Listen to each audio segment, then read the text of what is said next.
Good day, ma'am. We are the Group 1 and we're here to present to you the Unit 1, which talks about the definitions and principles of marketing. So the first reporter would be Mr. Gomera.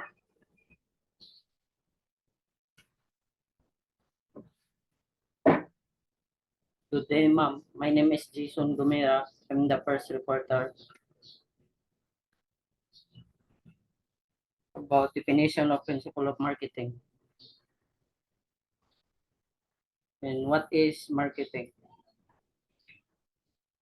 Marketing it's involved understanding customers' needs and preferences, creating a value through product developing prices, emotion, promotion and distribution, and building and maintenance customers' relationship to achieve a business objectives. Definition of basic marketing terms.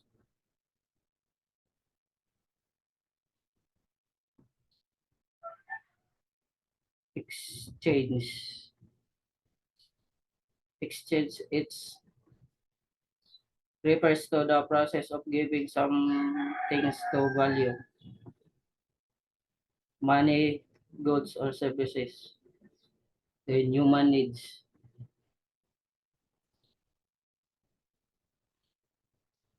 Human needs are the basic requirements of human survival and well-being. Their needs include a physiological needs such as food, water, and shelter.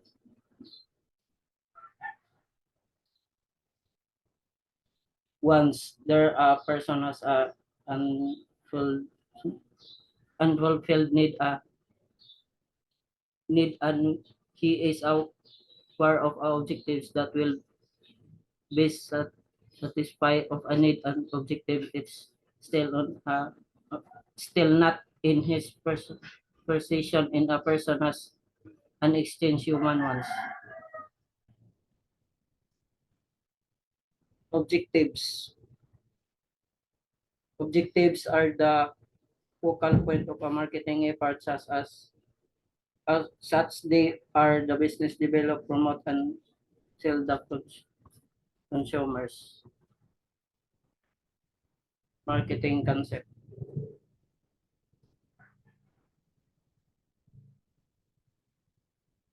Marketing concept, it's emphasize understanding customers' needs, creating a value, and building long-term relationship through a customer satisfaction and loyalty. Marketing concept versus other concept.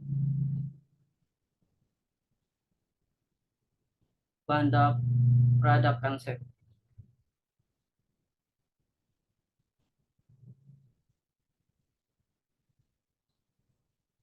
Product can, the market can, the product concept on the market is concept focused on satisfying customers' needs and wants. They're achieving organizing goals. On other hand of a product concept, they emphasize creating high quality of a product to improve exciting ones of assuming the customers will automatically buy in them. Number two, the selling concept.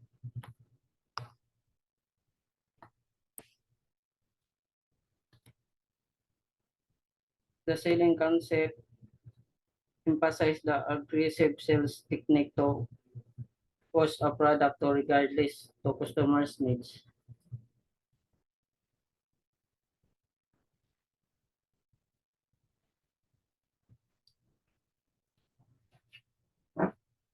Good day, ma'am. I am Alex Joseph Biguera, and I am the second reporter, and I will continue the report of Mr. Gomera. Marketing concept versus other concept, and the third one, the marketing concept. Under the concept, the firm defines its target market and determines the needs, wants, and values of the market.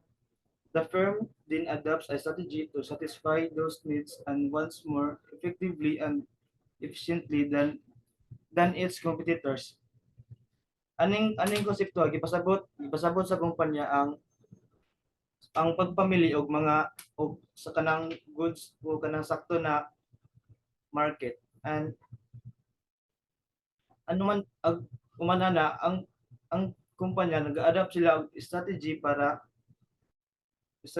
matupag ila ang mga kinahanglanan para mas ma-improve ba sila towards ang ilang competitors. Various stages of development.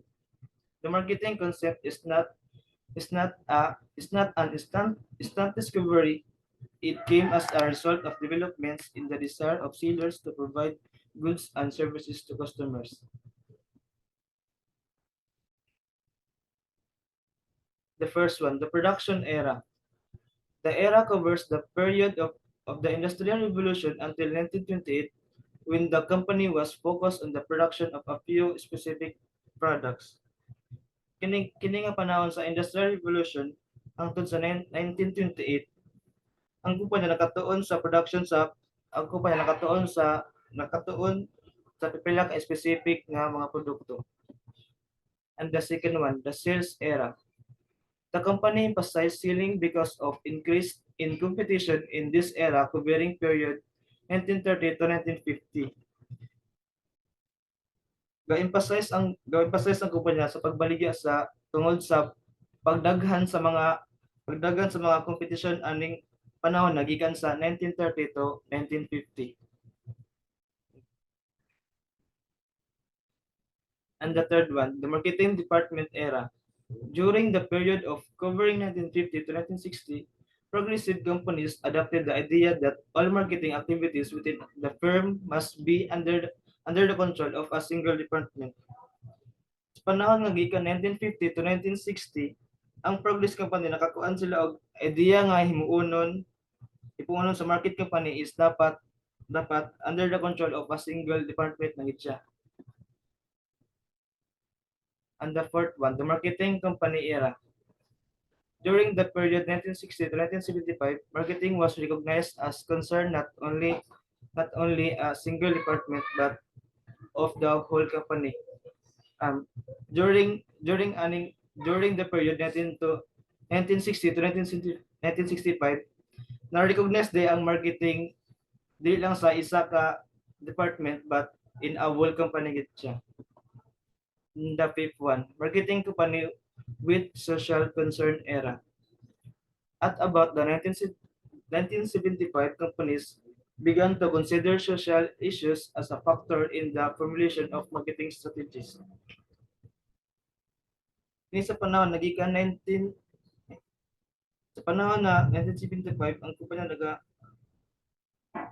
at about the 1975, companies began to consider social issues as a factor in the stability. At sa panahon sa 1975, nagasugod na sila og paghimo og diskarte unsaon nila pagsugod ang ilang marketing strategies. When does marketing occur? For marketing to occur, four factors are necessary. The presence of at least two parties with unsatisfied needs.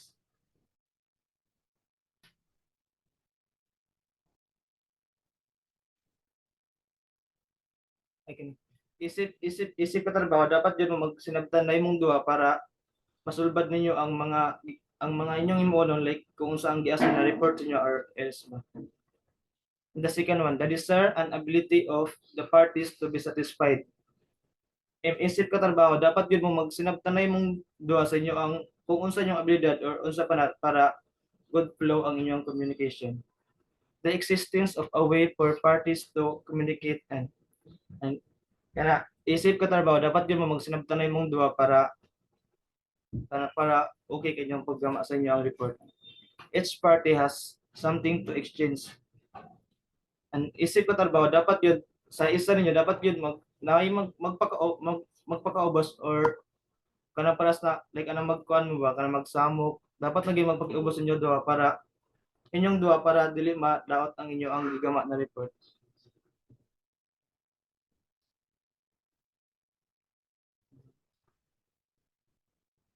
Select the target market. Kana dapat mo select yun mo kanang market na dapat karapat-dapat din ninyong kanang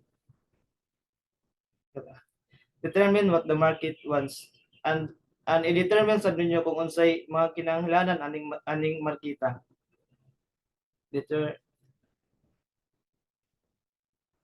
Determine what the firm can do. And i-determine sad ninyo kung unsay i-determine sad ninyo kung unsa ang mga kayang himuon aning kumpanya ha. Determine what the firm wants. I-determine sad ninyo kung unsay mga kinahanglanan aning kumpanya ha. Formulates marketing strategy. Kato dapat i-formulate niyo ang marketing strategy. Implement marketing strategy. Kato sa dapat i-implement sa inyo ang inyong marketing strategy. And the last one, it's all about profit.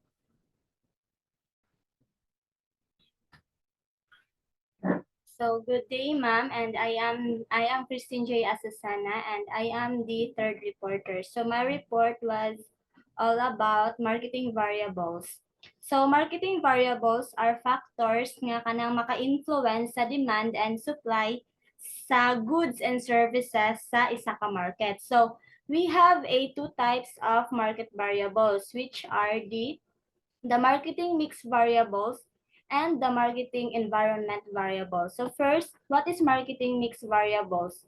So the marketing mix variables are part of the internal environment the firm created. As such, the firm can directly manipulate them in pursuance of the sound marketing strategy. So this marketing mix strategy is an internal environment niche, which is the company has a controllable elements nga pwede nila magamit para maka-influence sila sa ilahang consumers or customers and para pod ma-achieve nila ang ilahang marketing objectives. So we have the 4 P's of a part of marketing mix, which are the first, the product. So ang product is the tangible commodity or the intangible services that the business firms offer for sales to prospective customers. So si product is mo ni siya ang kanang mga physical goods or services nga gina-offer sa usa ka company or usa ka business para ma-meet ang needs and wants sa ilahang target market or target nga mga consumers. So it includes its features, design, quality, and branding. And the next one is the price. So si price is the amount of money by the customers to the selling firm so the customers can use the product. So si price is mo ni siya ang amount of money nga ginagamit sa customer para ibayad nila sa kanang services or products nga ilahang gusto i-purchase. So the next one is the promotion. So the promotion, the provision of required information to prospective customers so that they can buy persuaded to buy. So ang promotion is mo ni siya ang kanabitong ginagamit sa mga company para ma-persuade nila ang ilahang consumers nga mo avail sa ilahang mga product or services nga gina-offer. So the next one is the place.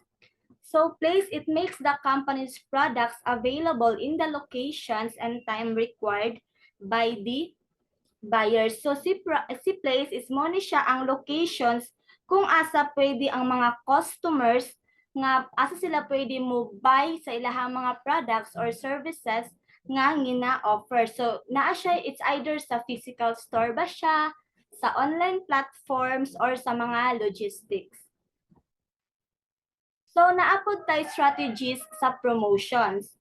We have 3 strategies. So first is the personal selling. So personal selling, it involves the use of the service of salesmen to influence the buyer's purchasing decision. This approach required face-to-face contact between the firm salesman and the prospective customer. So si personal selling is mo ni siya, ang example is kanabitong sa mga malls, pag moadto ka dito, which is naadyo siya mga sales lady or salesman nga mo entertain sa mo ha, which is ilaha kang i-persuade or para mopalit sa ilahang product, which is nagamit siya og ganang face-to-face communications. And the next one is mass selling. So mass selling, it involves the simultaneous persuading of large number of the prospective to buy the company's product. So si mass selling, isang example ani is kana bitaw mga online live selling or mga online platform nga imong gamiton para mo introduce sa imong product, which is daghan siya og kana bitaw target audience nga gusto ni or target customers nga gusto nimo introduce imong product or ma-attract sa imong product. So when mass selling is in paid form, it is called advertising. When it is unpaid form, it is called publicity. So sa advertising is kabalo namang gyud ta nga pag once nga i-advertise nimo or sabutan na sa mga TV, di ba pag i-advertise nimo ang imong product through using sa katong mga TV or unsa ba siya nga kanang company is magbayad jud ka para i-advertise nila ang imong product. Pero og kaning mga for the publicity lang is pwede rin ni siya ang kanang personal account nimo like sa TikTok, sa Facebook or sa IG, which is dito nimo i-post imong product or imong services nga gina-offer, which is gina-introduce nimo sila and then katunga way wala gyud siya bayad kay personal account man nimo ang imong gigamit. And then the next one is sales promotion. So it is a short-term inducement of value offered to prospective customers to arouse interest in buying or buying a goods or services. So coupons, raffle stubs, and free samples are some of ways to use in sales promotion. So sa sales promotion is including po ni diri ang kana dito mga buy one take one or mga na ay mga percentage nga off like 50%, 20%. So ginagamit po ni siya sa kanang sa company para daghan og mo avail sa ilahang mga products. So kinsa pa naman ang dili ganahan og mga mga sales promotions or kanang mga buy one take one, di ba? So daghan jud siya mga customers or mga consumers nga maengganyo nga mopalit sa ilaha.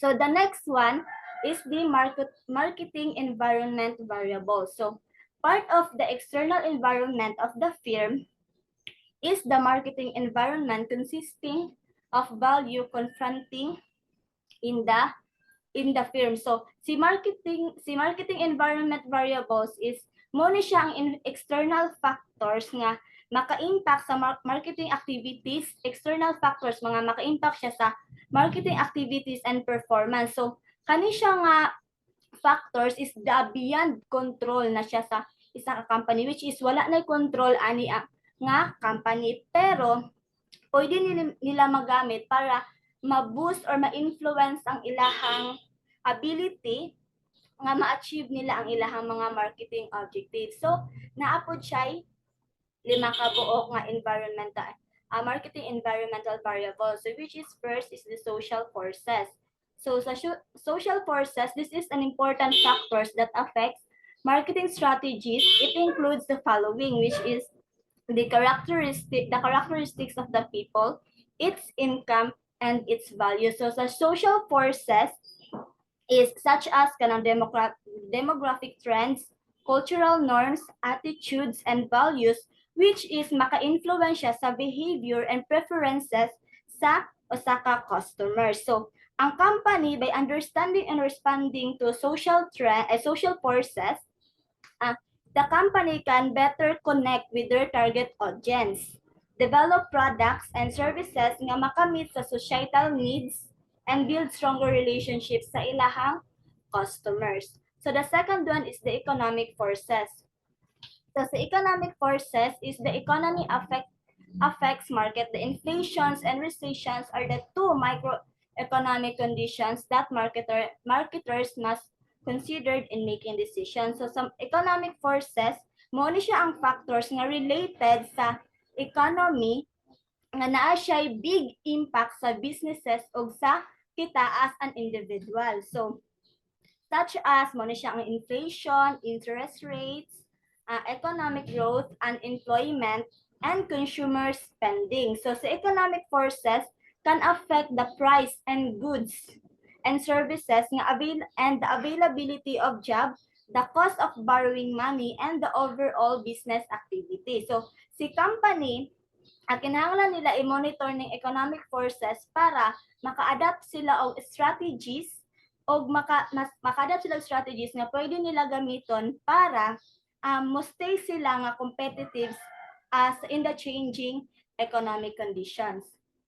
So the next one is the technological forces. So develop an existing technology can make some products obsolete and it makes marketing more challenging. So si technological forces is mo ni siya ang katong mga advancement of technology nga pwede i-adapt sa isa ka company para maka-provide sila o kana bitaw maka-influence sa business nga mo provide og product and services. So it includes ni siya ang kanang innovation, automation, digital transformation, and processes that change the way business operate and creates product and interact with the customer. So through technological forces, it will create new opportunities for growth and disruptions of traditional industries.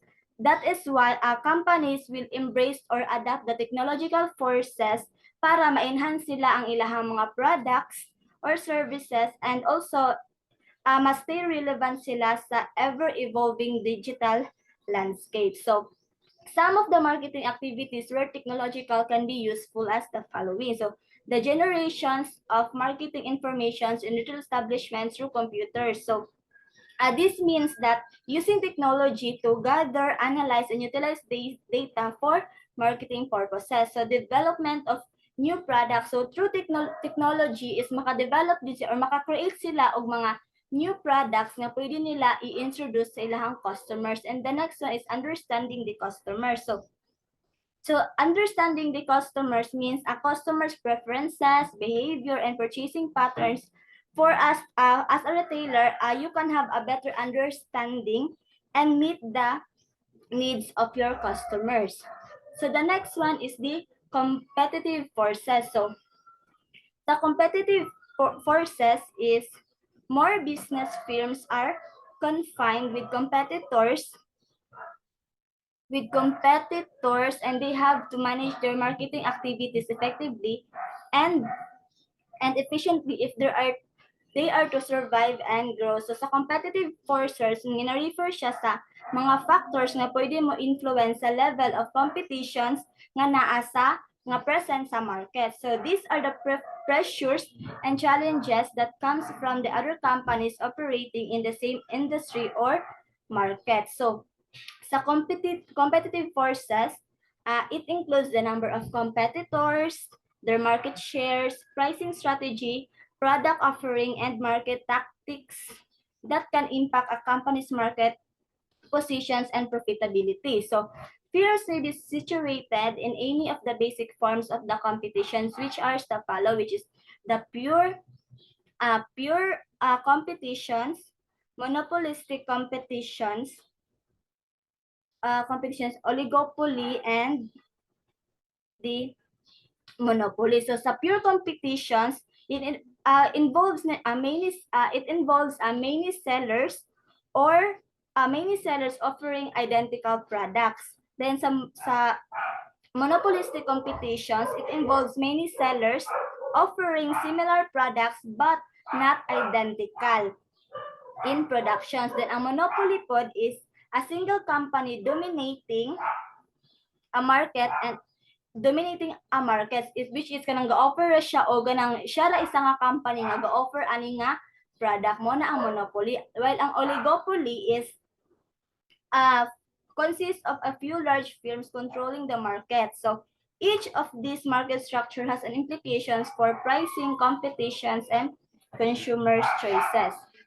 And the last one is the regulatory forces. So sa regulatory forces is mo ni siya ang mga naadri ang mga rules, laws, and regulations set by the government or regulatory bodies that the business must comply. So the regulatory forces covers the areas such as product safety, labor practices, environmental impact, data privacy, and advertising. Standard compliance with regulations is essential for avoiding legal issues and maintaining business ethics.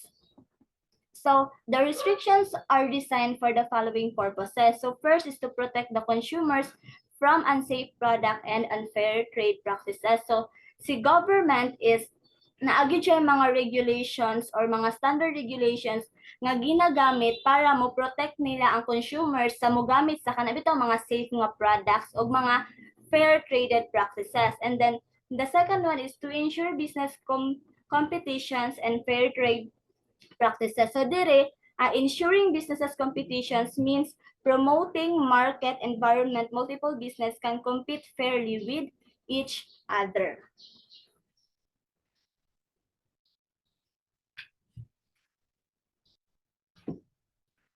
Good day, ma'am, and I'm fourth reporter. My name is Daniel Timaran. Consumer behavior, the purchase decision process, the consumer buying decision process consists of the following stages. Number one, problem recognition. Number two, consumer information process. Number two, evaluation of alternatives. Number four, purchase. Number five, post-purchase evaluation. Problem recognition is the process of identifying issues or challenges that need to be addressed. It involves acknowledging the extent of a problem, understanding its nature, and recognizing its potential impact. The market should be evaluate the consumer perspective by considering the basic like what need of needs or problem of or effort arise. Each of these areas can generate needs, problem, and effort that individual recognition and societies strive to address through the various means, including innovation, collaboration, advocacy, and policy exchange.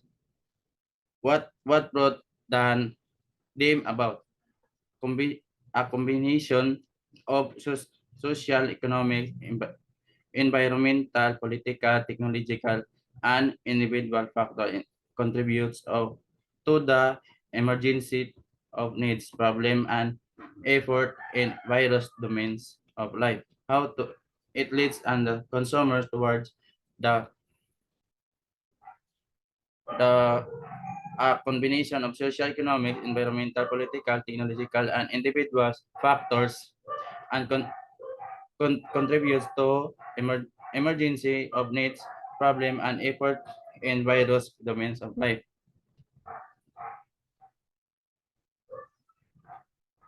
According to Abraham Harold Maslow, American psychology, needs are arranged in hierarchy from only after the human has achieved the needs at a certain stage does he move to the next one. Maslow hierarchy basic needs of psychological needs of the human being: food, water, shelter, sleep, sick, etc. Safety needs, security, order, safety, and stability. These two steps are important for the physical survival of the person. Number three, belongingness and loveness. When individuals have taken care of themselves physically, they are ready to share themselves with others, such as with family, friends, and relatives. For STEM needs, percentage, and feeling or accomplishment, the need to be capable and recognized, such as a position, status, and level of success. Number five, selfish actualization, achieving one's full potential, including private activities, individual intellectually stimulate themselves and explore for their growth. Consumer information process. The market often study consumer information processing to understand how consumers make decisions and develop effective marketing strategies.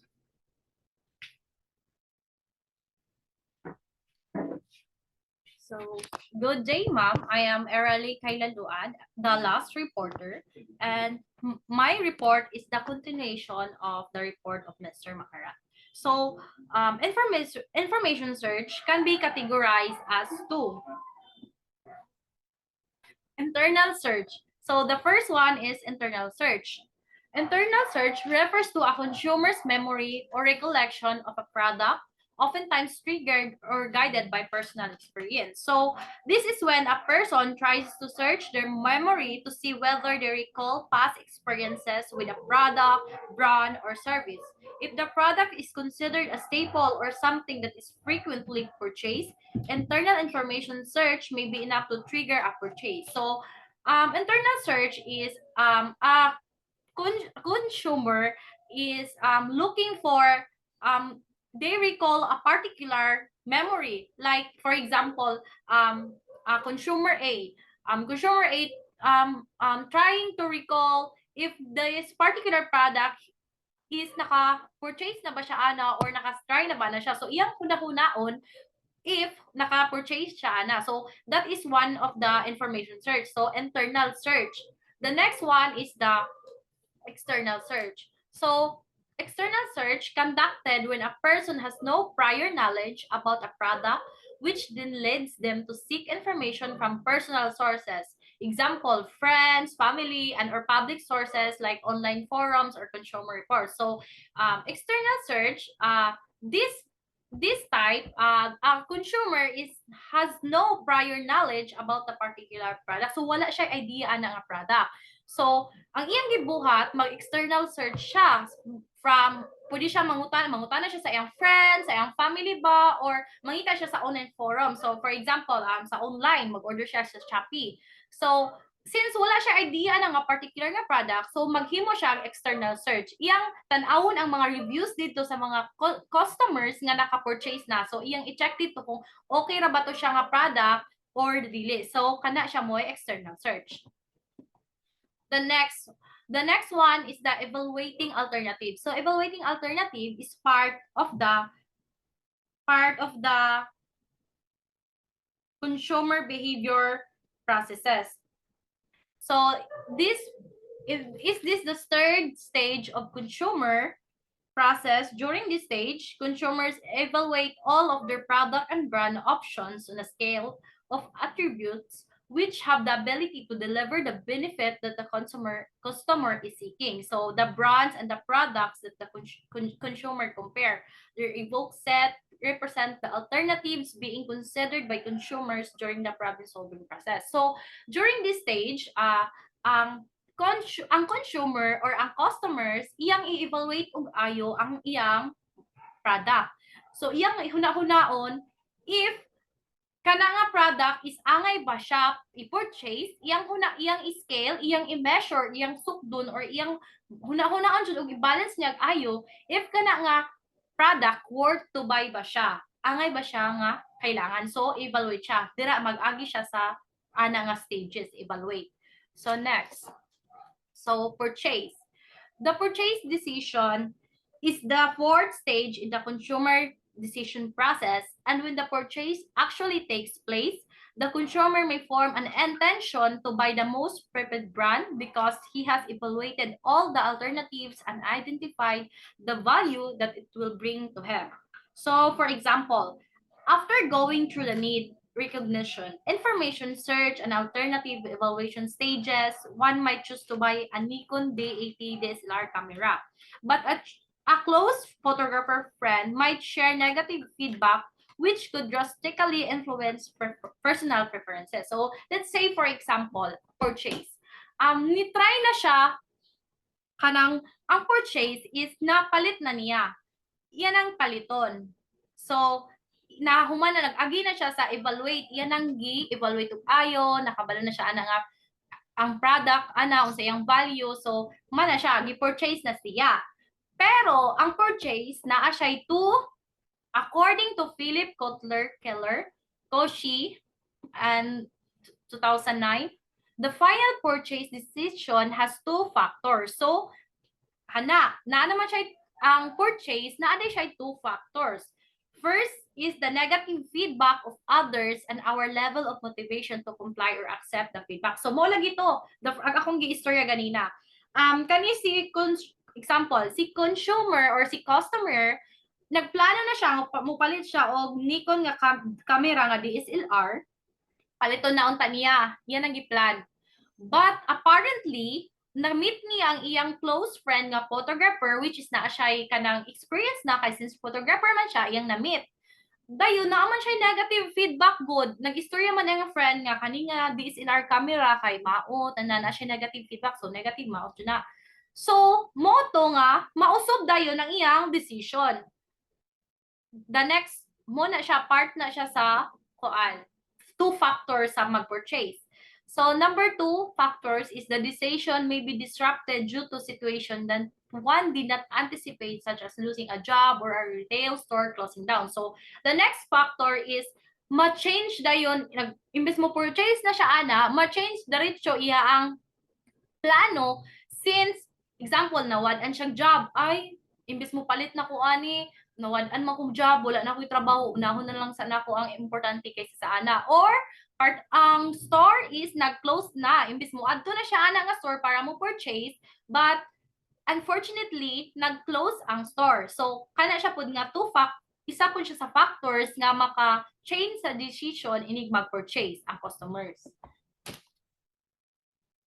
So during this stage, the consumer must decide the following: from whom they should buy, which is influenced by price point, terms of sale, and previous of experience. So, ani nga stage, ang customer, naghunahon na siya, ma-influence niya ang pagpalit if makita niya ang price. So, ma-change ba iyang mind when he or she already saw the prices.